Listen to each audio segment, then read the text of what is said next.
A very, very warm welcome, art lovers, to Art Gallery Explorer, the vlog that explores and celebrates the London art scene. Coming up. I really want to make work that matters. And do I have to make it like new and about hip hop and all this shit to just like, to get people interested?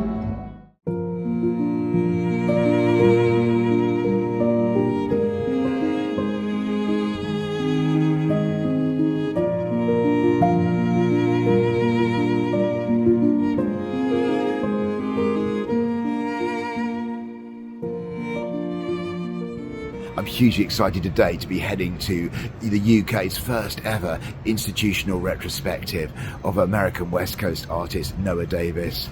Sometimes artists achieve so much in their lives that they put us ordinary mortals to shame, and Noah Davis is a really classic example of that. It's well known that he died tragically young from a rare form of cancer at the age of 32, but he achieved so much in his lifetime.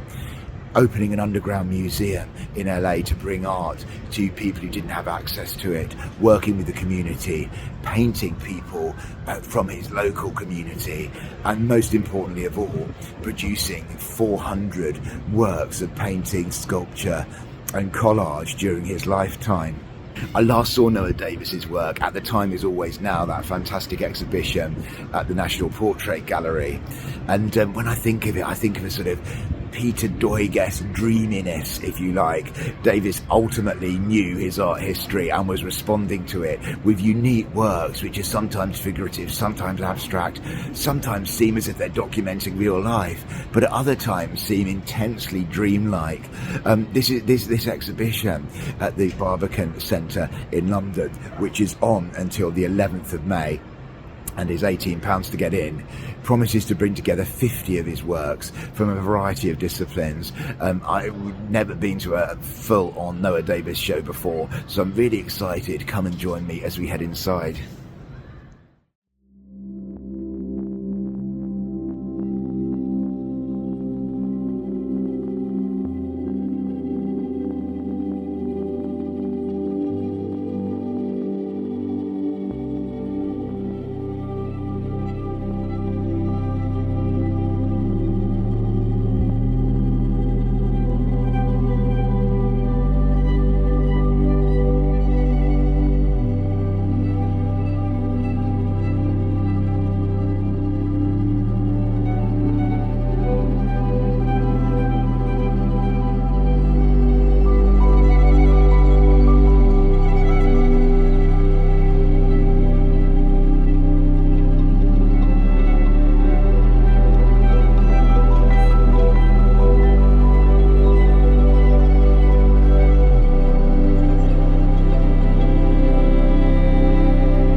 it like new and about hip hop and all this shit to just like to get people interested? Or maybe is there something else? Well, I hope that gave you a sense of the Noah Davis show at the Barbican, the biggest ever retrospective of his work in the UK to date. I was really looking forward to this show and I enjoyed it. It didn't probably live up to the heights of my expectations, but it was really good and it comes recommended. And I always think about these exhibitions in terms of the good, the bad and the beautiful. In terms of the good, the works on the bottom floor really made my heart sing. There were some strong works in the upper galleries as well, but specifically the 1975 series and the Pueblo de Rio series encapsulated really different aspects of Davis's work, as well as showing him off as a really strong painter.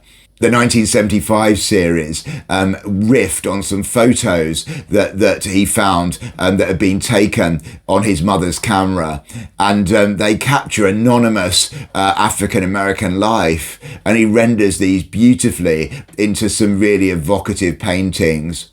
The Pueblo de Rio series is based on a housing project built for African-American defense workers as an idealized garden city, but which quickly descended into a very dangerous and poverty-stricken place. And yet Davis uses his imagination to almost recapture and re-envisage Pueblo de Rio with his dreamlike otherworldly images, which really make you stop and enjoy and stare and kind of feels almost a bit like an artistic trip. So I really enjoyed both of those. I also thought that the curation handled brilliantly the important fact that Davis passed away from cancer at the age of 32, and so this was an art career tragically curtailed. I thought that the sort of latter stage of the exhibition that went from this small works he was producing in his hospital bed to his last big works in the penultimate gallery, and an incredibly moving film which mixes his voice with archival footage, was so emotional, and it both was celebratory but also reminded us that Davis had multiple projects planned for the future which were never realised. And I left the gallery in tears after that film because it was so direct and reminded us of the great artists that we lost. So those two things were really good. In terms of the bad, I thought that some of the art, especially on the upper floors, was about an artist in development. The Savage Wild series, for example, which explored the phenomenon of shock chat shows like Jerry Springer, I didn't think aesthetically was accomplished. And on the top floor, some of his figuration wasn't as strong as elsewhere in the exhibition.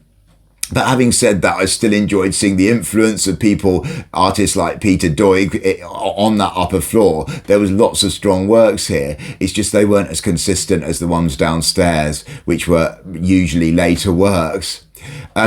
So the other thing I sort of questioned was whether the Barbican was the right gallery to hold this show.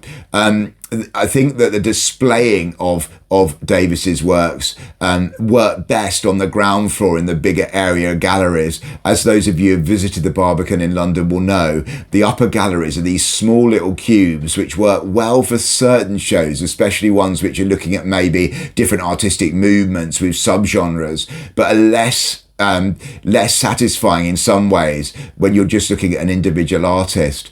That's not a criticism of the curation, which as I said a minute ago, was really good, but I just felt it was a bit of a stilted viewing experience on the upper floor. But I'm glad that the Barbican have put this on. I'm really pleased that they have, and I hope it is a tremendous success that sells lots of tickets, because it certainly deserves to. In terms of the beautiful, I'm going to be greedy and choose three works, so there are many I could have chosen.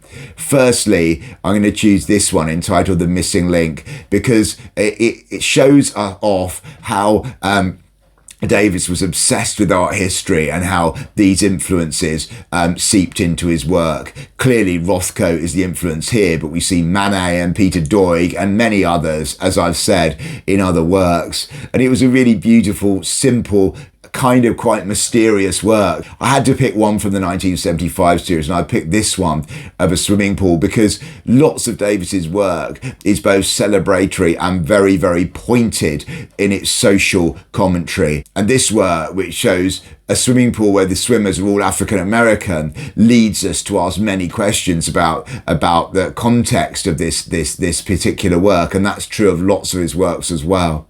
And then from the final room, which included the Pueblo de Rio works, I was torn between the conductor and the ballet dancers. So I've gone for the conductor. It contains that mystery, but also that positivity as Davis reclaims a pretty damaged neighborhood in some ways. And it has his aesthetic style as well. So overall, I enjoyed this show a lot. I'm going to give it a 4 out of 5 with the 1 taken off because of some of the works on the top floor, which were kind of like early works, and I think we can understand that. I think that £18 is good value, with lots and lots of discounts that the Barbican has. And the show's on till the 11th of May, so do get along there if you can. If you've been to the show already, do post in the comments. I always love hearing from art lovers who have visited the show. And if you're American and you've seen lots of his works in the States, then also let us know how you think this show compares to some of the exhibitions of his works that have already happened in the United States. So I'd love to hear that as well. Thank you ever so much for watching. Do subscribe, hit that notification bell, and do give this video a thumbs up if you liked it or you enjoyed the work, because that really helps the channel out. Thank you very much, and stay tuned for many more exhibitions being reviewed across London and the southeast of England soon.